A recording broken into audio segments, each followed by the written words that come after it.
I wanted to talk about this 10 planks of the Communist Manifesto. Now, they all don't apply yet, but many of them do. Number 1, abolition of private property in land and application of all rents of land to public purpose.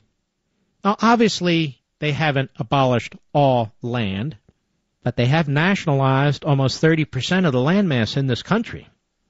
And you and I damn well know that our private property rights are up for grabs all the time, through taxation, through eminent domain, through flat-out seizure, you name it, through regulations.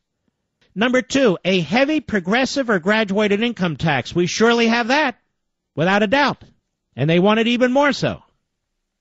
Number 3, abolition of all rights of inheritance. Well, we surely have that effort, don't we? The death tax. It gets worse and worse and worse, and the Democrat Party, the ideological organization that it is constantly pressing for this. I'm not reading all of them because all of them don't apply, but that's 3. Number 5, centralization of credit in the hands of the state by means of a national bank with state capital and an exclusive monopoly. Well, the Federal Reserve System, I don't know how much closer you can get to it than that. Whether it's technically our national bank or not is of no consequence. It certainly conducts itself as one.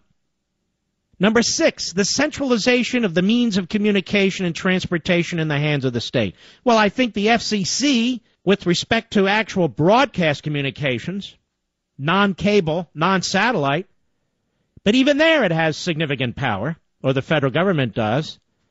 It's quite clear that it has more power than it should. Centralization of transportation. Well, you can't build a car in this country unless it's designed by Washington. Whatever you put in the car has to be approved by Washington in terms of oil and gas and so forth. Means of transportation. Let's see, number 8.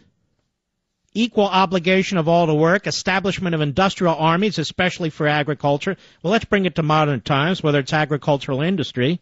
This is the association that Obama and the statists have, particularly with public sector unions, but unions generally. And then we'll skip to number 10.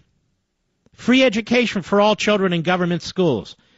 That's not for the purpose of educating our children. That's for the purpose of indoctrinating our children.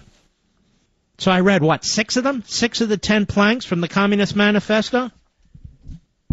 This is why I call this country a post-constitutional country. This is why I call the government a meritopia. This is a reason why I write what I write and I say what I say, because on days like this, it's crystallized, isn't it? It couldn't be clearer.